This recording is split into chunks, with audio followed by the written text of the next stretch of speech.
Fait que pour répondre à ta question, est-ce que le Québec est propice à aider un immigrant à l'entrepreneuriat ou juste à... Non, général, à se trouver. Non. Il y a beaucoup de travail à faire de l'État à l'intégration. Il y a beaucoup de progrès qui a été fait, mais le problème, c'est qu'un gars... ça, c'est une anecdote que je parle souvent, c'est que je suis au HEC dans un cours de marketing, je regarde à gauche, je regarde à droite, puis je suis comme, attends, je suis le seul latino genre comme moi. Puis un latino comme moi, c'est un latino qui a été assimilé, québécois, qui a grandi ici à Montréal, ainsi de suite.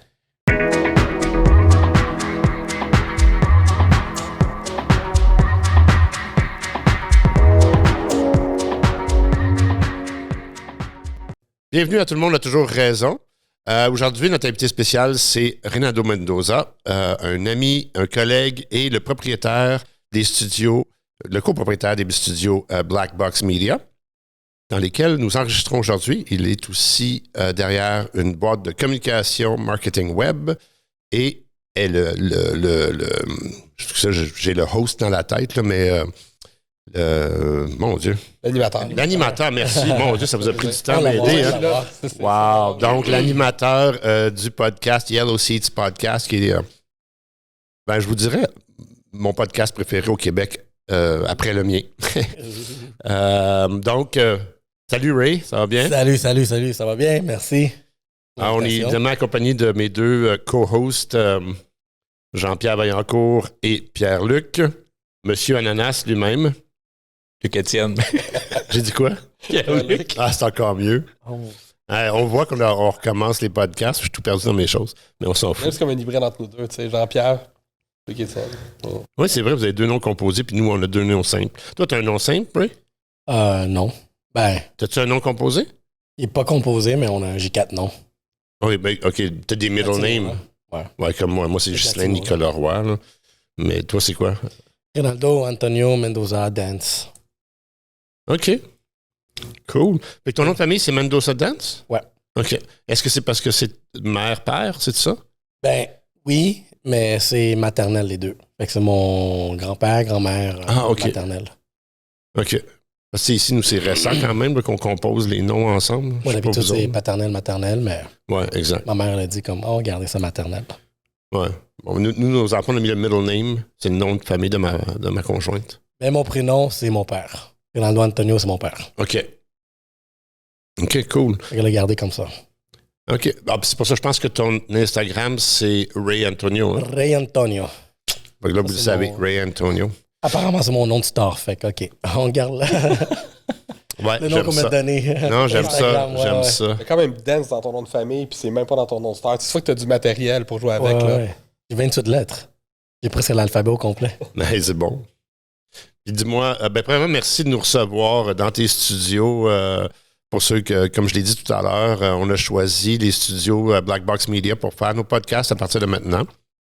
Et Ray en est le copropriétaire avec son associé Martin, c'est ça? Marc Jean, désolé. J'ai de la misère aujourd'hui avec les noms, mais c'est pas grave. On va se rattraper au fur et à mesure. On va l'avoir. Exact. Fait que, donc, qu'est-ce qui t'a fait penser à partir de ça, un studio en plein centre-ville de Montréal? C'est-tu à cause que tu avais déjà ton podcast? Comment c'est arrivé l'idée de lancer ça? À la base, on avait déjà le podcast. On est rendu peut-être à déjà 1 an. On avait enregistré la première année 50 épisodes. Et on commençait à recevoir la demande de personnes qui voulaient venir enregistrer. Mais le podcast, à la base, était chez moi, dans mon sous-sol. Ma femme était enceinte, fait que je commençais à être un peu mal à l'aise d'avoir des personnes venir chez moi enregistrer. Fait qu'on a décidé de, tu sais quoi, on part à l'aventure. Okay. Puis on a commencé à magasiner. Ça, c'est justement le deuxième endroit qu'on a trouvé. Le premier endroit, c'était plus loin sur Côte-Vertu. Un 700 pieds carrés, on partageait un petit espace dans un magasin de comptoir, de cuisine. C'est-tu là parce que, tu sais, je suivais un petit peu tes podcasts, puis à un moment donné, ça l'a changé, puis c'était vitré. Tu sais, c'était plus un coin un peu plus, peut-être commercial. Tu sais, ça ouais. C'était là, c'est ça? Ouais, puis c'est de là qu'il vient le nom Black Box, que le petit coin, il y avait 700 pieds carrés. Puis on avait peinturé tous les murs en noir. Fait que, vu que c'était petit, on comme, ça ressemble à une boîte noire. Fait que, on a appelé ça Black Box. Fait que le nom nous a suivis. Mais on a duré là 3 mois. On commençait à avoir un conflit avec le propriétaire de la place. On faisait trop de bruit aussi. Fait que OK. c'est là qu'on a réalisé, regarde, on a besoin de quelque chose à nous, notre espace, puis quelque chose qui répond vraiment à notre demande. OK. À vos besoins. Oui, c'est ça. Puis en même temps, pour le rentabiliser, vous avez dit, bon, on va payer un loyer, on va faire nos podcasts là, pourquoi pas louer les locaux puis les services de... Mais justement, excuse-moi, à cause de l'expertise qu'on a gagnée chez Yellow Sea Podcast, fait que, tu sais, 1 an d'enregistrement de podcast, on a grossi une équipe, on a grossi de l'expérience, du matériel, l'équipement, tu sais, on a appris beaucoup de choses. Fait qu'on voyait notre croissance, fait qu'on s'est dit, comme, gars, on est un expert maintenant dans ça. Ben, expert. Ben, on sait qu'est-ce qu'on fait, puis maintenant, on peut commencer peut-être à l'offrir à d'autres personnes qui voulaient déjà. C'est ça qui a donné l'opportunité derrière Black Box Media, là. Surtout qu'on est dans un ère de création de contenu. Fait que tout a été lié par ensemble.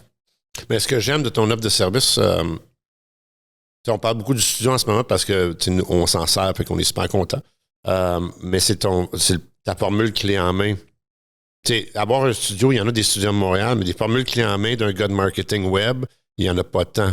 Où est-ce que vous offrez l'enregistrement du podcast, vous avez l'expertise de marque, toi qui as ton propre podcast, tu as l'expertise en tant qu'animateur, fait que tu peux aider les gens. Après ça, vous faites les montages, vous faites les découpes, puis toi, après ça, tu peux même utiliser ton agence marketing pour promouvoir les podcasts de tes clients. Ça, il n'y en a pas d'autres. Ben, je pense que c'est là le flair marketing que j'ai qui est venu parce que quand j'ai vu les autres studios qu'il y avait à Montréal, les populaires, ben, c'est tout le temps les mêmes murs, le même décor, la même table, la même chose, mais plusieurs podcasts vont aller là. Fait qu'il n'y a pas de démarcation. En marketing, tu as un brand, tu veux te démarquer de la compétition. Fait que ça devrait être pareil pour un podcast, même si tu le fais audio ou vidéo. Fait que quand j'ai réalisé que tous les autres podcasts étaient dans la même place, moi, j'ai décidé d'offrir un modèle où est-ce que tu pouvais personnaliser ton espace à toi. Parce que ça va être propre à toi, puis c'est juste toi qui vas l'avoir. Fait que de là vient qu'on avait besoin d'un grand espace, puis qu'on est venu à développer des plateaux de tournage de podcasts. Fait que c'est rendu ça ici, là. Des plateaux de tournage, tout simplement, puis on a toute l'expertise. Production, édition, distribution, consultation. Puis, qu'est-ce qui est arrivé? Comment l'association entre Marc, qui est derrière la console, mesdames et messieurs, là, c'est lui qui gère, que si on a l'air fou, c'est de sa faute.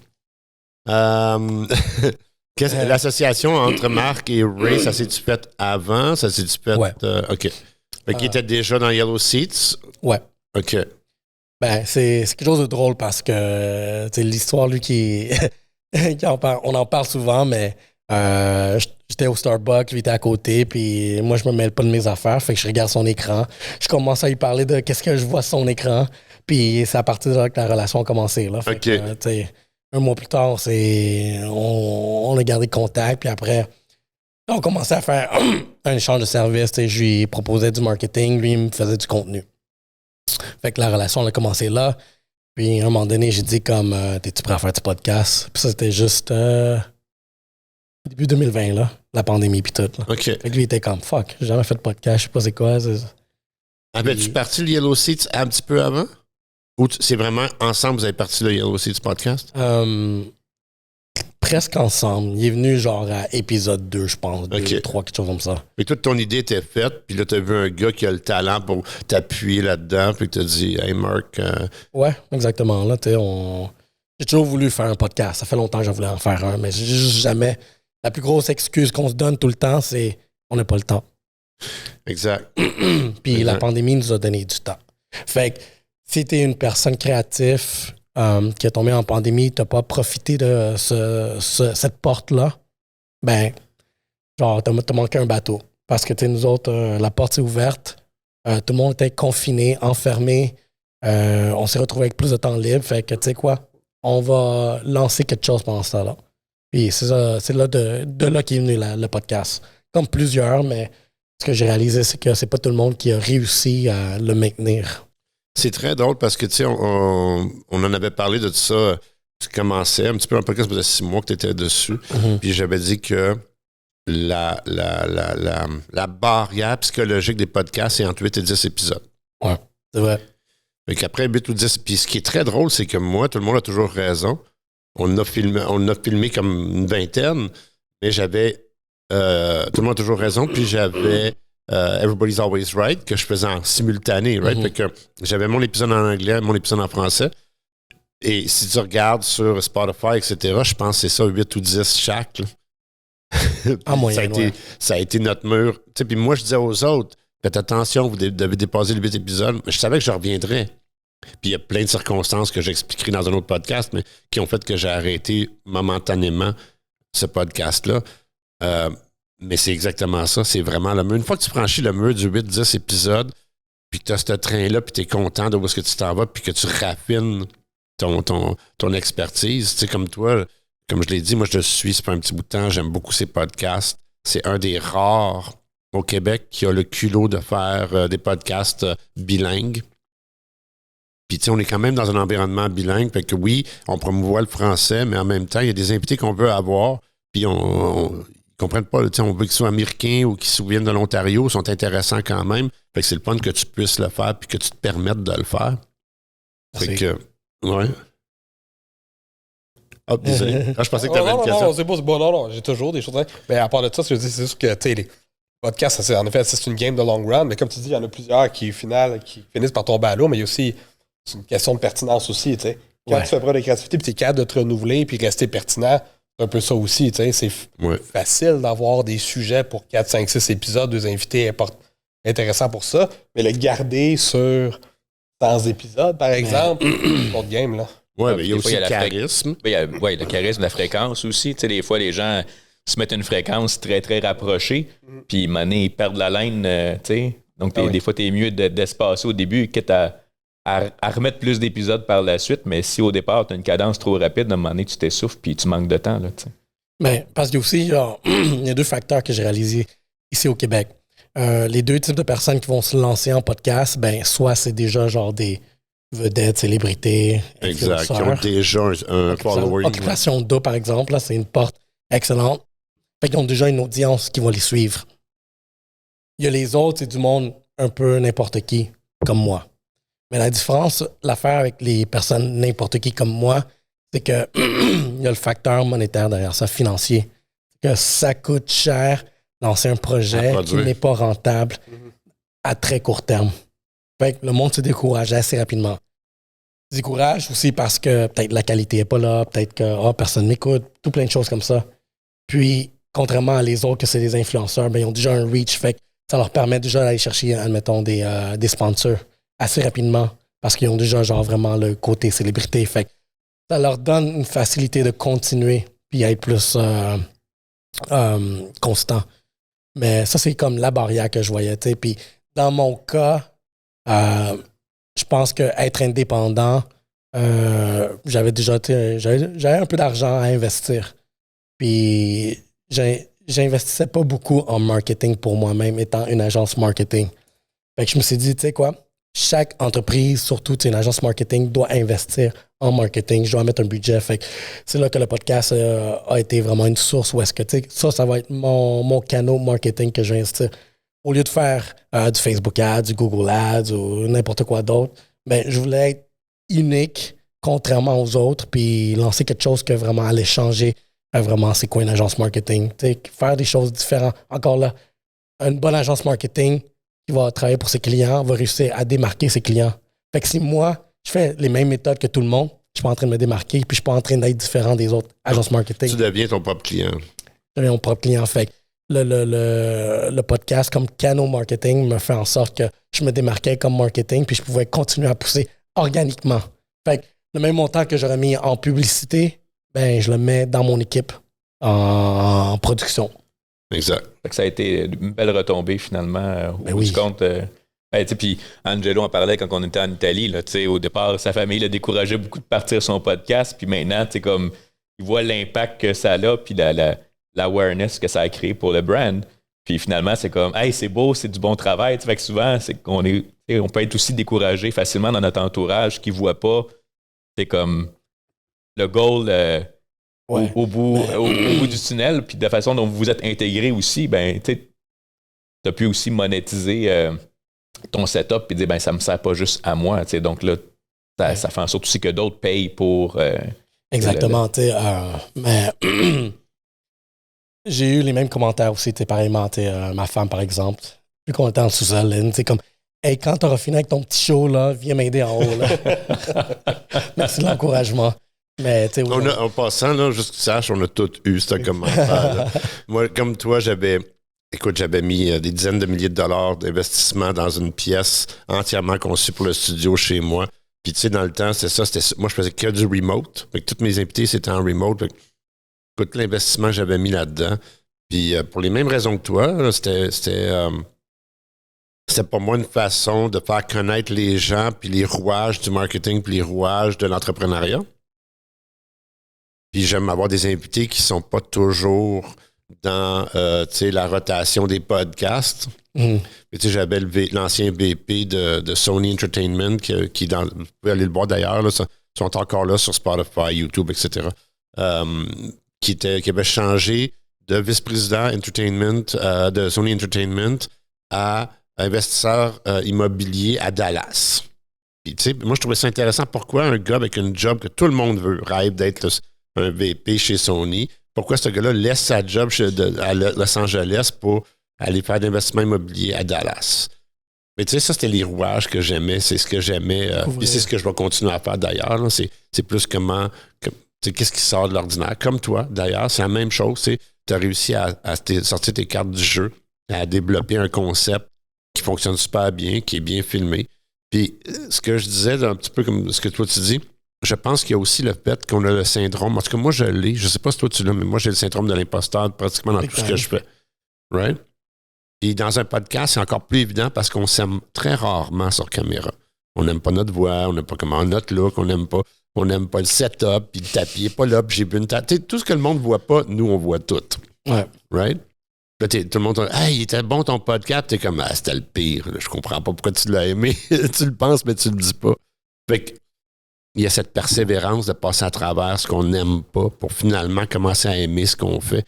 T'as-tu eu cette période-là? Mais oui. Il y a quelque chose par rapport genre cette personnalité-là que je pourrais dire de personnes qui se lancent dans des choses que dans ce cas-ci, c'est pas rentable dans le début, mais il y a un trait de personnalité que j'ai réalisé, même à l'extérieur, de tout plein d'autres personnes qui voient les choses un peu semblables, c'est l'obsession. Ouais. C'est vraiment ce trait-là, cette qualité d'être obsessif quand tu lances quelque chose. Fait que l'obsession fait en sorte que j'ai continué, même si ça marchait pas. On pourrait-tu dire comme passion? Ouais. C'est un peu plus positif comme mot qu'obsessif. Ouais, parce qu'on s'entend sur ça, la différence entre ceux qui réussissent ou non. Tout le monde a la capacité d'être capable de perdre de l'argent sur un projet. Là. La question d'être capable de maintenir le filon, même quand tu es rendu au bout du rouleau, pour passer à travers, c'est ça qui fait la différence. Là. Définitivement. Ouais, exact. Comme tu dis, tout le monde est capable de perdre de l'argent. On le voit beaucoup. Là, c'est la traversée du désert. Puis ça, c'est typique à toutes les entreprises puis à tous les lancements de produits. Là, comme le hype, après ça, tu as cette période-là là, où est-ce que tu dis, OK, tu as tout mis sur la table, puis là, il faut que tu tiennes. Que tu tiennes le beat jusqu'à temps que ça reparte. Parce que c'est en Italie, la formation que j'avais donnée parlait de ça, Death Valley. Hein, t'as la Death Valley de l'entrepreneuriat, surtout les startups. Là, c'est que t'as des gros investissements qui se font, tu le prends, puis il dure un certain temps, puis tu arrives à un moment donné où est-ce que l'argent rentre plus, puis t'es pas rendu exactement où est-ce que tu as besoin au niveau de la rentabilité. Puis là, il faut que tu survives ce bout-là qui est... C'est à quel point tu peux vivre sans sécurité, en fait. Là, c'est un peu ça aussi. Là. Ouais. Mais les entrepreneurs, je pense, en tout cas moi, je veux dire, vivre sans sécurité, c'est pas mal le motto de ma vie. Là. J'ai toujours vécu. Exactement, c'est ça. J'ai toujours vécu pas de net. Oui, mais c'est l'entourage, puis ça, je le vois énormément chez beaucoup d'entrepreneurs. Ton entourage va faire la différence entre tu vas tenir le cap, parce qu'on va te dire, hey, la lumière s'en vient, reste focus à bon, mais quand est-ce que tu vas te trouver une vraie job, là, puis quand est-ce que tu vas repartir comme avoir un salaire parce que là, le loyer à la fin du mois, il se paye pas tout seul. Ouais, moi, j'ai pas mal toujours été à contre-courant, pour vrai. J'ai jamais vraiment. Mis à part certaines personnes clés là, qui m'ont encouragé. Mais c'est ça la game, tu sais. Puis, chose intéressant, dernièrement, tu sais, le podcast m'a fait rencontrer tellement de personnes.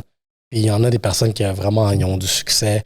Il y a 2 personnes en particulier, j'ai un mentor, puis un autre invité qui est venu. Ils sont dans la fin cinquantaine. Puis eux, ils viennent d'exit leur compagnie. Mais ça leur a pris 20 ans.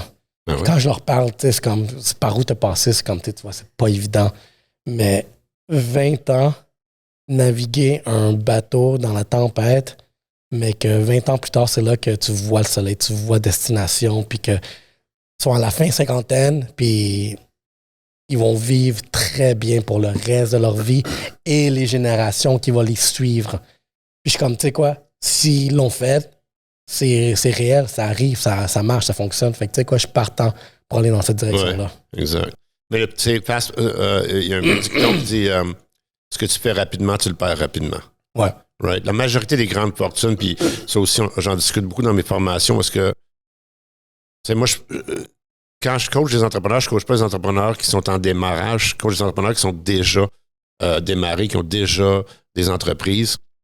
Puis on dirait qu'on sait la théorie, mais on la met jamais en pratique quand on est rendu là. Tu sais. C'est exactement ça. Tu dis, la majorité des gens, aussitôt qu'ils commencent à avoir un petit peu d'argent, ils commencent à éparpiller leur investissement. Mais ceux qui ont vraiment réussi sur 20 ou 30 ans, là, c'est pas ça qu'ils ont fait. Ils ont solidifié l'investissement initial à un point où est-ce qu'ils pouvaient, après ça, en sortir puis faire des investissements ailleurs. Ouais. Right? Puis l'instinct aujourd'hui, c'est mais pas toutes tes œufs dans le même panier.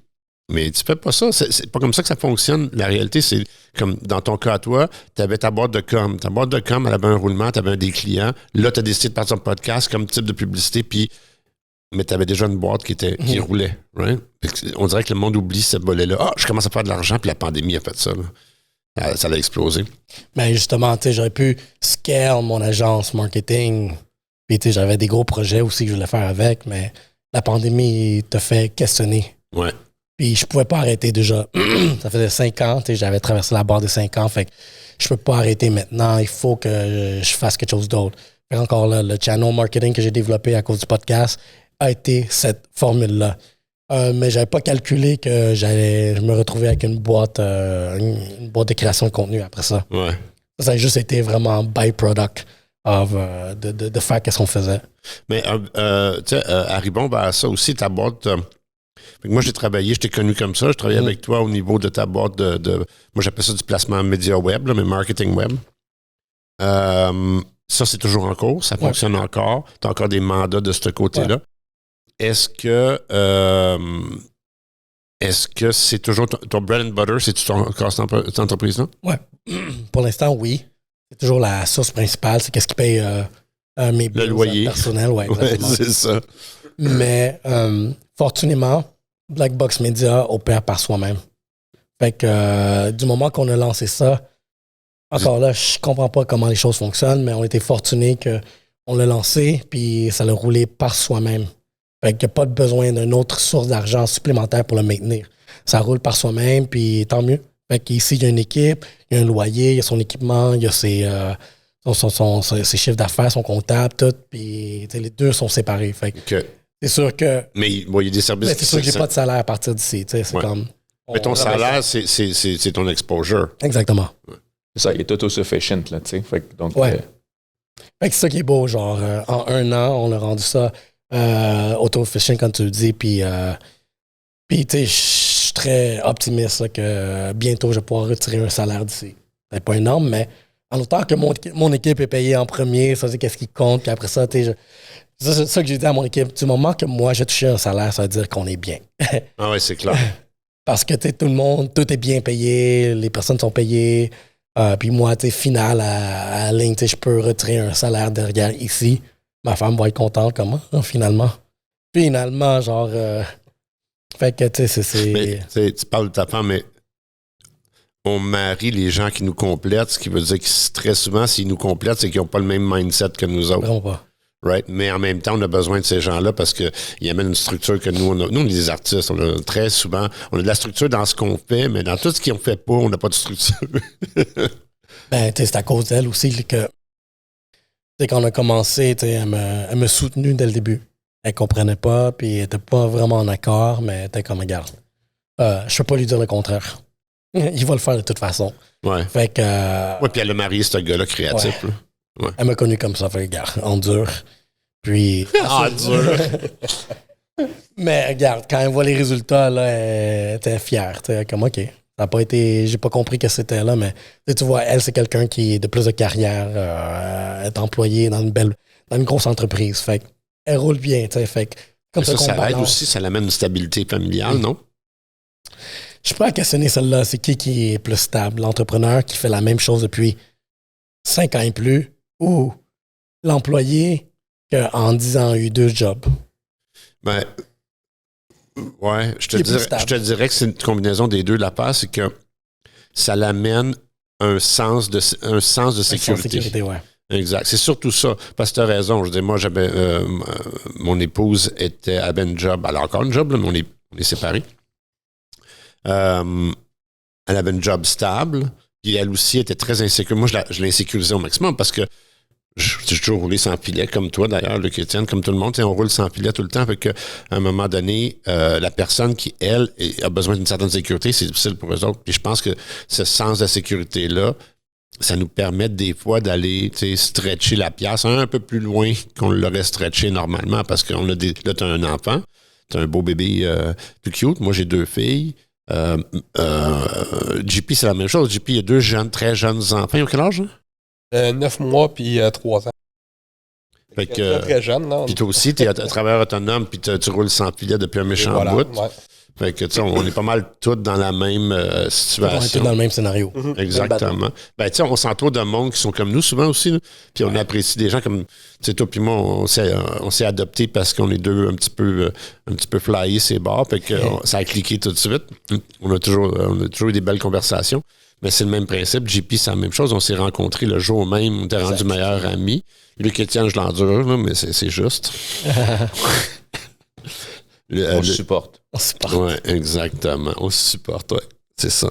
Comme des Wonder Bras. J'ai pas le choix de renouveler mon abonnement là, encore pour une autre année. Fait que je dois l'endurer. Chez Avego. Exact. Fait que, ouais, en fait, tu le sais pas, mais je vais l'annoncer là.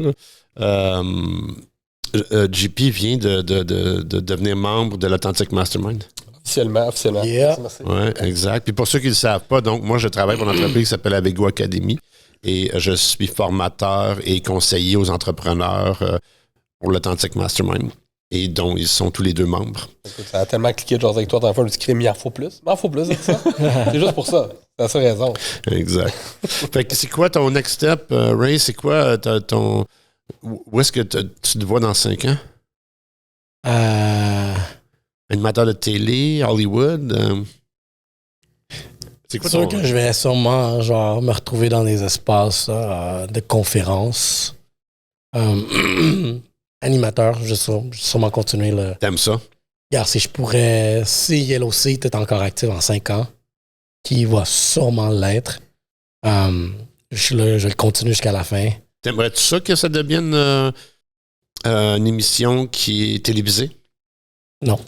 Non, tu pourrais rester web only. Marc, derrière l'écran, il est comme... J'entends des écouteurs shaker, tu sais. Mais les cachets sont pas les mêmes, hein, on s'entend, là.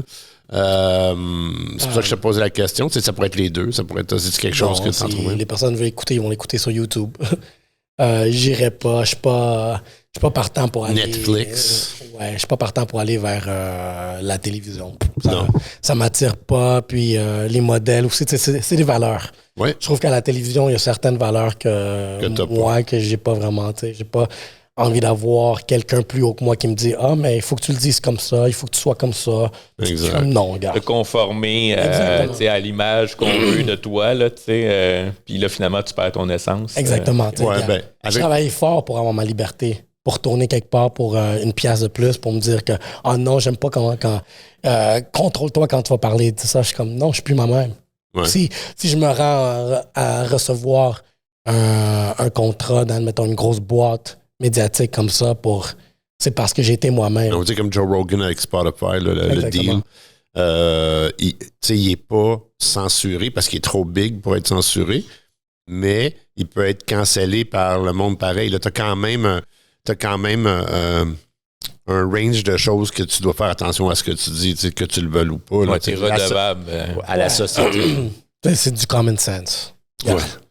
Certaines choses que tu n'as pas à dire. C'est encore drôle, là, parce qu'aujourd'hui, on se fait canceller pour des choses qui n'ont aucun crise de common sense. Là, Ouais, mais la population est sensible aussi. Fait que, ouais, exact. je m'en fais pas pour eux. Mais En même temps, tu bâtis ton audience sur ce que t'es en ce moment. exactement. Ta limite, t'as de toi-même, ton audience la connaît. Ils l'apprennent organiquement avec le temps.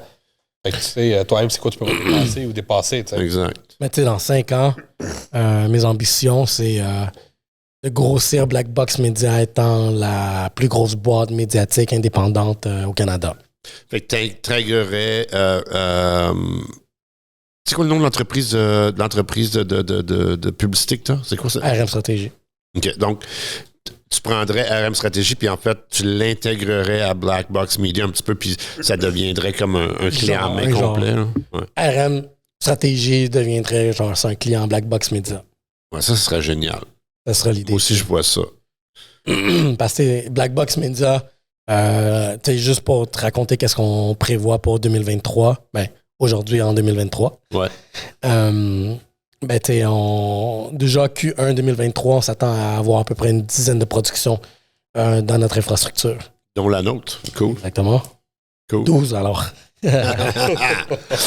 Fait que, on va avoir vraiment une rotation de plusieurs émissions.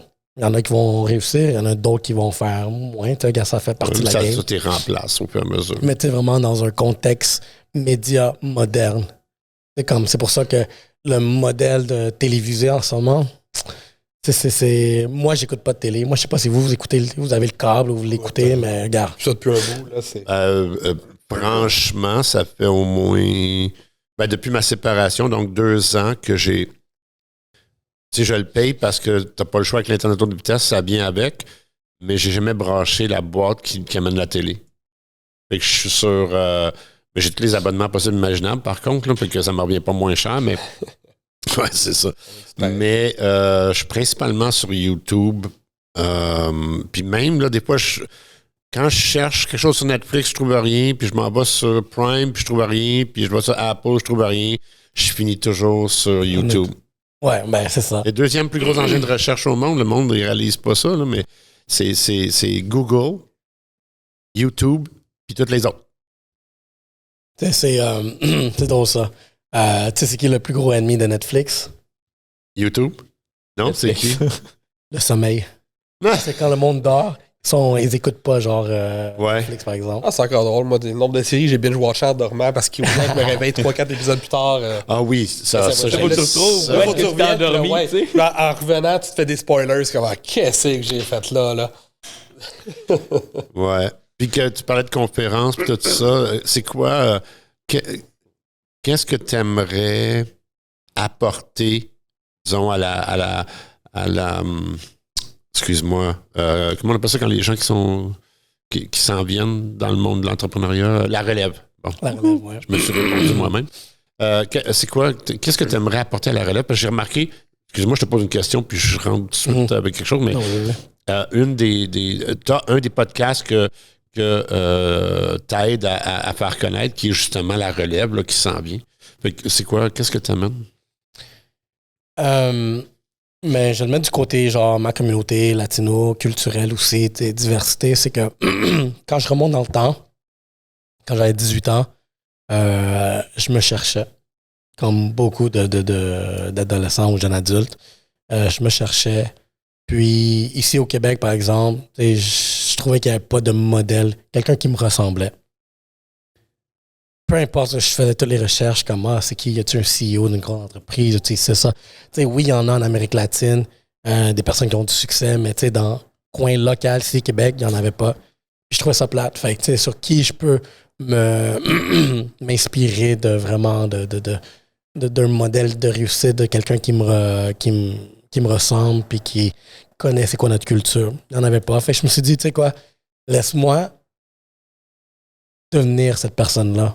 Pour peut-être le prochain gars qui va avoir 18 ans puis qui va chercher vraiment quelqu'un qui me ressemble, ben, au pire, je pourrais être cette ressource-là. Fait que, il y a beaucoup pour la relève, il y a beaucoup d'inspiration que je vais pouvoir transmettre en termes de c'est possible de réussir par soi-même. Il y a beaucoup de personnes pendant ma croissance professionnelle qui m'ont ouvert les portes. Puis, c'est justement ces personnes qui m'ont ouvert les portes qui font en sorte que je suis ici aujourd'hui.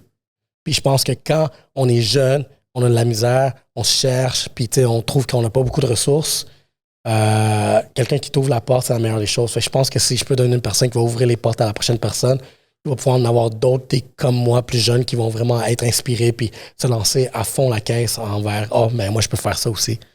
Fait que le conférencier derrière ça, c'est surtout de motiver, éduquer les plus jeunes, aussi la diversité derrière ça, puis tu sais vraiment toutes sortes de personnes qui vont être dans le côté plus entrepreneurial, côté média, créateur de contenu. Exactement, artistique. On a réalisé ici, depuis qu'on est ici à Black Box Media, que les artistes sont bons, mais ils n'ont aucun talent en business. Ils sont pourris à négocier un contrat. Non, mais ça, moi, je viens du domaine du design industriel, puis ça a toujours été ce que j'ai perçu. Moi, j'ai toujours été plus du côté vente, très créatif, mais aussi dans les ventes, dans mes formations, tout ça. Et les gens étaient pas capables de vendre leur talent. Ça pouvait être les meilleurs designers, les meilleurs concepteurs, mais gênés d'aller voir des clients ou de développer leur marché. Puis c'est souvent moi qui jouais le rôle d'entremetteur, puis disais, ben regarde, je vais aller faire la représentation, puis je jouais le rôle de middleman comme ça, parce que j'étais capable de comprendre sa réalité, la réalité du client, puis moi, ben, j'avais cette facilité-là à rentrer en contact, puis saisir aussi le mandat que le client, mais comme tu dis ça, c'est pas parce que tu es bon dans quelque chose que tu es bon nécessairement à le promouvoir. Il y a ce côté-là aussi de formateur, aider les personnes, juste donner du contenu. T'sais. On est dans un modèle où est-ce qu'il y a beaucoup de shifts, les choses ont changé contrairement à avant. Tu n'as pas nécessairement besoin d'aller à l'université pour réussir. Mais moi, je le suggère fortement. Moi, je suis quelqu'un qui est allé à l'université. Mais tu sais, je suis comme juste les ressources, les informations. Juste dernièrement, la semaine dernière, j'ai parlé à un designer de mode, justement. Et je dis comme, envoie-moi de la merch, je vais t'afficher, puis tout ça. Il dit, ouais, j'ai juste pas le temps, j'ai pas beaucoup d'argent aussi. Il dit, ben, j'ai ma job, puis j'ai l'école. Puis, j'ai parlé d'un modèle comme, tu savais-tu que le gouvernement du Québec, c'est un beau gouvernement. Regarde, il y a des faiblesses, mais il y a des belles choses que moi, ils m'ont aidé. Mais c'est pas d'information qui est disponible. J'ai dit comme, il y a un programme du gouvernement là, qui est prêt, qui vont te donner de l'argent à te lancer en affaires. Fait que de cette façon-là, t'es pas obligé d'avoir ta job temps plein, faire ton struggle, genre ton side hustle pour essayer de partir ta business. Le programme va t'aider directement. Fait que lui, il me regarde comme, oh ouais, ça existe ça. Je suis comme, ben oui, ça existe. Mais le problème, c'est que cette information n'est pas disponible ouvertement. Fait que moi, je pense que si on peut avoir un channel où est-ce qu'on peut vraiment pousser cette information-là, ben, ça permettrait encore là de donner des opportunités à d'autres personnes qui n'ont pas nécessairement recours à le savoir de comment. Knowledge is power. Fait que le plus de savoir je te donne, le plus tu vas être capable de t'en sortir. Oui, puis de redonner au suivant. Tu as été mentoré dans tes débuts. Je l'ai été aussi. Puis une de mes missions, moi, c'est de dire, hey, je veux aider des jeunes qui se partent en affaires, puis les épauler là-dedans, puis justement essayer de leur éviter des erreurs coûteuses parce que tu n'en as pas d'argent. Donc, les erreurs peuvent souvent mettre fin à ton rêve parce que, oups, tu as fait des choses que tu n'aurais pas dû faire juste parce que tu ne le savais pas. Le meilleur exemple, c'est ça comme tu viens de donner. T'sais. Cette subvention-là, c'est de l'argent gratuit, entre guillemets, qui va l'aider à passer à l'autre niveau. Puis pas l'avoir su, ben il y a bien des chances qu'il ne serait peut-être pas rendu... dans un an ou deux, il aurait fait comme bon, mais OK, je ne suis pas rendu là où je vais être.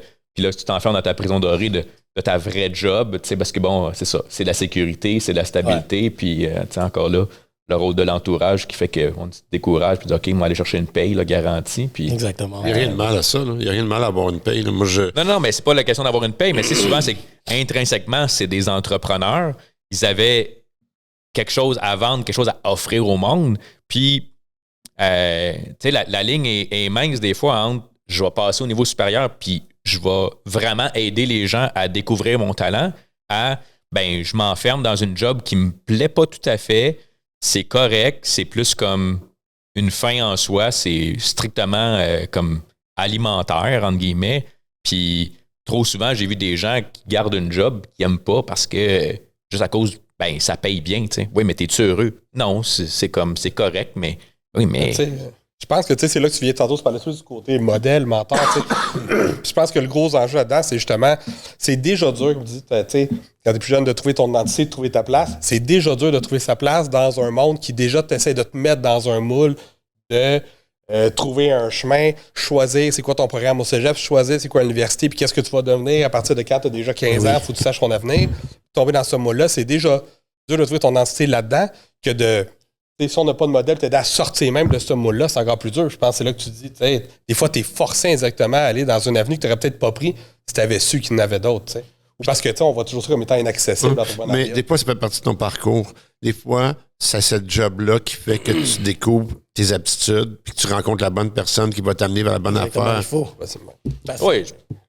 Moi, comme ça, là. Exact. Je trouve que c'est je trouve que l'entrepreneuriat est survendu en ce moment. Dans le sens que, et j'ai toujours dit ça et je promouvois encore ça, un employé, c'est un entrepreneur. Il y en a qui disent entrepreneur, vous pouvez dire ce que vous voulez, mais le fait est que tout le monde offre un service contre une compensation financière. Tout le monde. Right? Puis meilleur ton service est, meilleure ta compensation financière va être. Fait que, faut arrêter de commencer à catégoriser les gens par rapport à ça. Je comprends ce que tu veux dire. Mais moi, tant qu'il fait sa job parce qu'il l'aime puis qu'il fait ça par passion. Mais ça dépend de son but. Tu sais, ton objectif, c'est quoi? D'avoir tes week-ends puis tes soirées libres, puis qu'à 45 ans, tu prennes ta retraite? Quand tu auras décidé avec ça, ben là, tu choisiras si tu veux une job à temps plein ou si tu veux te lancer. Parce qu'un entrepreneur, ça dort jamais, puis ça n'anticipe jamais une retraite. Là. Oui, mais tu sais, on s'entend, là, c'est quoi? C'est 5% de la population, peut-être même moins que ça. Là, mais en ce moment, on le promouvoit comme si c'était 100%. Non, mais c'est ça, tu sais, qui ont cette fibre-là, tu sais, puis c'est pas pour tout le monde, là. Ça, je suis d'accord avec ça. Moi, ce qui est important, c'est que les gens fassent ce qu'ils aiment. Donc, ce que tu aimerais finalement propager comme message, c'est plus... Tu parlais de ta communauté latino un petit peu aussi. Est-ce que tu trouves... Je reviens sur ta communauté latino parce que c'est intéressant. Est-ce que tu trouves que l'environnement au Québec est propice à ceux qui viennent d'ailleurs à se développer plus qu'ailleurs? Avant que je réponde, je vais dire quelque chose que tu disais que tu es un entrepreneur. Déjà, pour quelqu'un comme nous, ça va être dur. Il y a des barrières partout. Oui. C'est dur. Fait imagine-toi mettre vraiment une couche vraiment d'une apparence. Vraiment que donc, être brun, être noir, déjà là, tu as une difficulté de plus, une barrière de plus. Fait que pour répondre à ta question, est-ce que le Québec est propice à aider un immigrant à l'entrepreneuriat ou juste à... Non, général, à se trouver. Non. Il y a beaucoup de travail à faire de l'État à l'intégration. Il y a beaucoup de progrès qui a été fait, mais le problème, c'est qu'un gars... j'ai toujours été le seul brun immigrant latino dans presque beaucoup d'organisations que j'étais, autant que ce soit des jobs, autant que c'était à l'école. Dans beaucoup des cas, j'étais le seul. Pour vrai? Ouais. À l'université, par exemple, ça c'est une anecdote que je parle souvent, c'est que j'étais au HEC dans un cours marketing, je regarde à gauche, je regarde à droite, puis je suis comme, attends, je suis le seul latino genre comme moi. Puis un latino comme moi, c'est un latino qui a été assimilé, québécois, qui a grandi ici à Montréal, ainsi de suite. Puis je suis comme, il n'y en a pas d'autres. Je trouvais ça bizarre. Je suis comme, c'est quoi les autres latinos? Ils n'ont pas eu le mémo, ils n'ont pas eu le courriel, ils n'ont pas eu genre l'invitation. Pourquoi moi, je me retrouve là? Parce que moi, tu sais, à la base, je fouille. Je suis ambitieux, et puis j'abandonne pas. Fait que ça, c'est mes caractéristiques qui font en sorte que je me suis retrouvé là. Parce que la HEC m'a refusé à la base, mais j'ai réussi à rentrer. Il y a toujours une porte derrière. Mais... Et les jokes qu'on pourrait faire avec ça. Mais censure. Mais pareillement, comme à l'emploi, j'étais dans des emplois où est-ce que j'étais le seul latino. Fait que, tu sais, c'est l'inclusion, là. Tout le monde le veut. Tout le monde en parle en ce moment. Mais c'est parce qu'on le voit pas. Tu sais, moi, je viens, puis en privé, on en avait parlé, nous trois, là, Marc, toi puis moi, là, on avait parlé un petit peu de l'intégration, puis la dernière fois que je suis venu ici, mais c'est parce qu'on le voit pas. En tout cas, moi, je le vois pas. Le monde de Montréal, on le voit pas tant que ça. On voit pas vos difficultés. Tu sais, moi, je suis né à Ville-Saint-Laurent, c'est multiculturel de base. Tu sais, mon meilleur ami était grec. Au secondaire, mon meilleur ami était mexicain. Mon autre meilleur ami venait de Saint-Vincent. Ma nounou était haïtienne. Tu sais, je veux dire, j'ai pas senti ça, mais je pense... Est-ce que tu penses... Tu sais, parce que j'évolue pas avec mes amis, right? Fait que moi, j'ai les ai quand ils sont avec moi, puis je vois pas la différence. Mais je pense que c'est dans l'évolution où est-ce que peut-être le Québécois blanc de souche, je dirais pas pure laine, parce que je trouve que c'est condescendant au bout, mais peut-être que même ici à Montréal, c'est parce qu'on voit pas le parcours, on les sent pas, ces difficultés-là. Je sais pas si tu comprends ce que je veux dire. On a l'impression qu'on est super inclusif. Tu sais. Mais il y a deux choses, il y a deux faiblesses des deux bords. Regarde, parlons de les faiblesses de la communauté. C'est une raison pourquoi peut-être il n'y avait pas d'autres latinos dans les cours de marketing ou peut-être dans des positions professionnelles où est-ce que j'étais. C'est que le latino de culture il est conformiste. Fait que du moment que tu lui donnes un 25$ l'heure, pourquoi j'irai ailleurs? J'ai déjà un bon salaire, genre je gagne bien, j'ai mon salaire, j'ai mes assurances. Fait qu'il manque un peu de cette ambition-là. Fait que, puis de l'autre bord, c'est que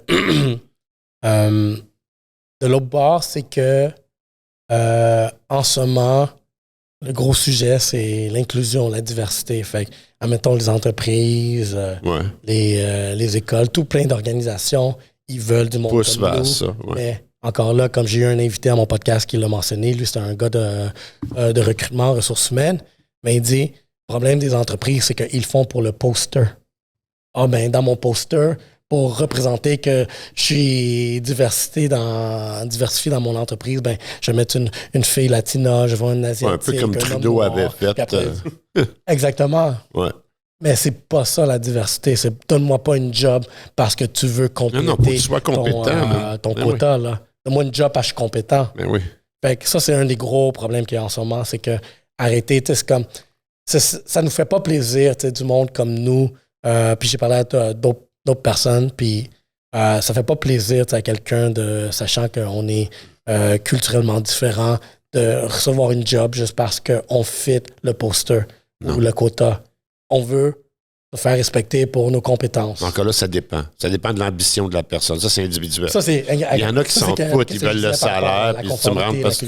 c'est ça. C'est un peu, à un autre niveau, ce que des fois les femmes vivent aussi dans leur parcours, la discrimination positive, de dire, OK, bon, on veut avoir l'équilibre homme-femme, puis là, il faut avoir aussi notre quota racial, puis je veux dire, bon, je pense qu'on avait beaucoup de rattrapage à faire, donc la discrimination positive partait d'une bonne intention de dire, ben OK, on va forcer la note parce que visiblement, de laisser aller le marché, c'était pas suffisant. Là, je pense qu'il y a de plus en plus de awareness. Sensibilisation par rapport à ça. Puis là, ben, c'est ça. C'est comme tu as eu la job à cause de ton père ou tu as eu la job à cause de ton sexe ou de ta race. T'sais, les gens à un moment donné vont dire non, c'est parce que c'est à cause de mes compétences. J'espère que je l'ai eu. Puis, mais c'est ça. La compétence comprendre des fois la frustration, c'est la perception de l'entourage qui, peu importe ce que tu vas dire ou faire, c'est comme des fois ils vont te catégoriser quand même dans. Mais tu vois, genre. Tu l'as pas au mérite, là. Les personnes qui m'ont ouvert les portes, qui m'ont donné des opportunités, c'était des Blancs, des Québécois blancs. Puis c'est pour ça que j'ai beaucoup de reconnaissance envers.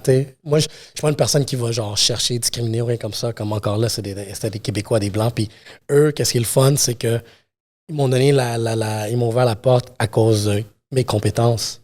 Il y en a un d'entre eux, c'est un VP chez RBC, puis lui il me dit je te donne l'opportunité parce que je vois que tu es un hustler, je vois que tu es allé à l'école aussi. Avoir un HEC, pour lui, ça l'a allumé. Il ne m'a jamais vu en dehors de mon apparence. Pareillement, d'autres personnes qui m'ont ouvert la porte, ils ont vu que j'étais compétent. Fait que c'est un des messages aussi que je veux pouvoir propager à ma communauté, c'est que premièrement, arrêter d'être des victimes, que vous n'avez pas eu la job parce que tel. Parce que c'est faux. Parce que moi, on m'a donné des opportunités. C'est juste que vous n'avez pas montré les compétences, que vous êtes l'endurance, sinon la persévérance de vouloir cette position-là. C'est quelque chose que ma mère m'a enseigné, de tout le temps vouloir cogner jusqu'à temps que tu l'ailles. Malheureusement, Ça, c'est une opinion. C'est peut-être pas un fait, mais c'est une opinion auquel je tiens énormément. Puis que je vois se développer depuis les années 90. On a une influence extrême sur les réalités sociales des États-Unis. Et la jeunesse d'aujourd'hui du Québec s'identifie à la jeunesse des États-Unis qui n'ont pas du tout eu le même parcours. Que ce soit par rapport au racisme, que ce soit par rapport au sexisme, que ce soit par rapport à plein de choses ils se sont appropriés des réalités américaines qui n'étaient non existantes ici, qui n'avaient pas du tout le même parcours. Je ne dis pas qu'il n'y a pas de racisme, mais il y en a partout du racisme. Puis je ne dis pas qu'il n'y a pas de féminisme, il y en a partout. Mais c'était pas les mêmes réalités.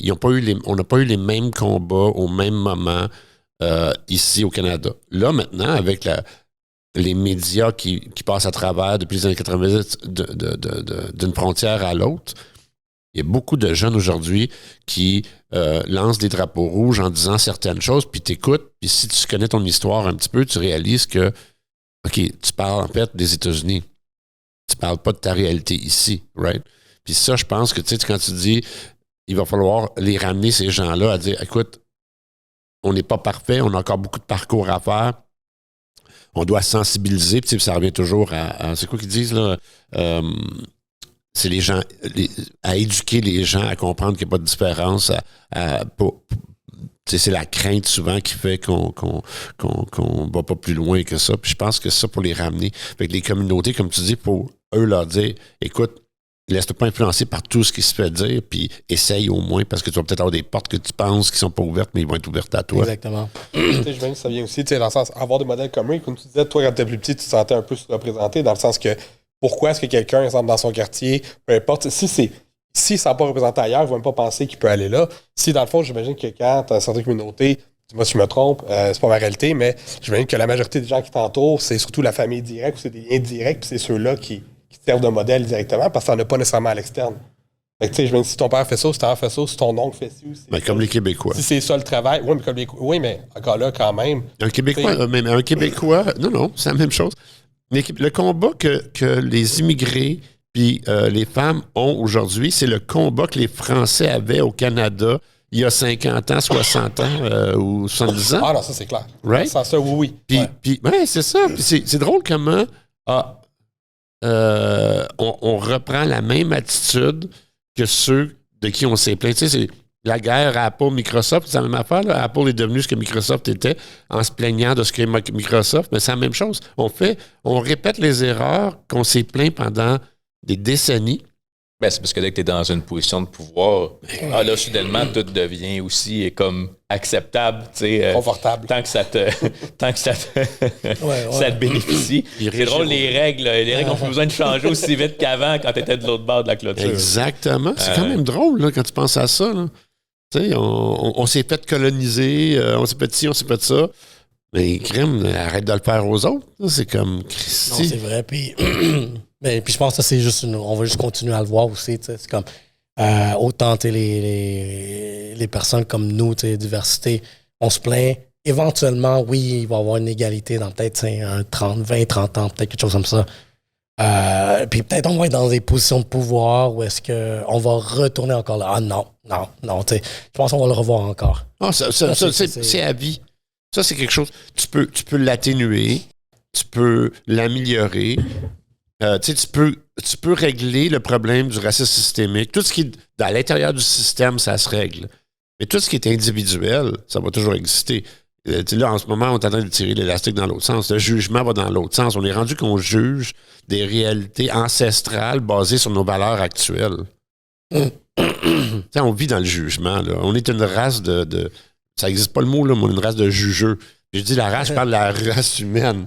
Right? C'est comme on aime juger. C'est comme on juge du monde, on oublie de se regarder dans le miroir quand on juge les autres. Là. Effectivement. D'où l'importance de connaître son histoire puis de où ça vient pour mieux comprendre la réalité d'avant, la réalité d'aujourd'hui. C'est sûr que quand on regarde ça avec des lunettes d'aujourd'hui, tu te dis mon Dieu, c'est donc aberrant, puis comment le monde faisait pour vivre comme ça. Mais oui, mais quand tu te mets dans le contexte de l'époque, tu te dis oui, aujourd'hui, ça fait plus de sens, mais à l'époque, c'était ça, la réalité. C'est ça. Puis maintenant, comment on fait pour qu'on ne répète pas ces mêmes choses-là? Mais il en parlait justement dans la presse ce matin.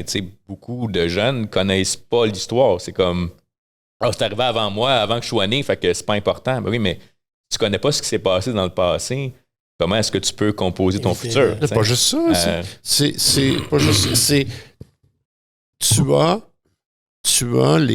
Ta réalité actuelle, elle est basée sur l'évolution humaine, dont ces moments-là, ta réflexion actuelle et ton jugement existent grâce à tous ces moments-là du passé.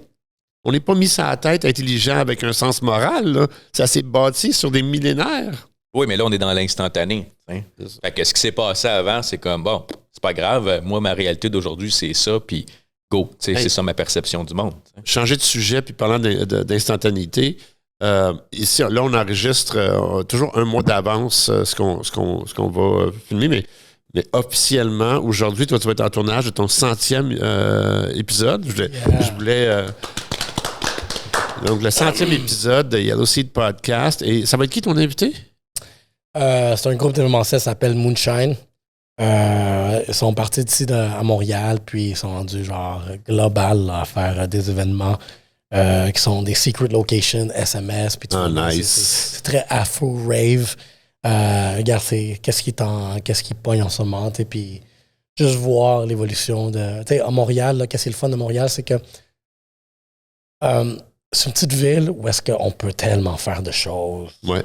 On peut tellement. Puis voir eux qui sont sortis d'ici, puis ils sont en train de faire un mouvement genre vraiment international. Ben, c'est les choses que on veut capturer au podcast.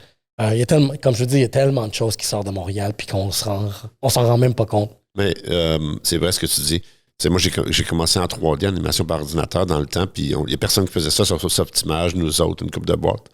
Et on a toujours dit, puis les programmeurs, les sites web, on a toujours été Montréal et la grande région de Montréal, on est parmi les plus innovateurs au monde et les pires utilisateurs au monde. Right? Toutes les meilleures technologies au monde, tu sais, tout le monde capote sur l'intelligence artificielle. Le centre mondial de la recherche sur l'intelligence artificielle, c'est Montréal. Le 3D, c'est Softimage, c'est Montréal. La programmation, les sites web, etc., c'est de Montréal. Autodesk, c'était le basant.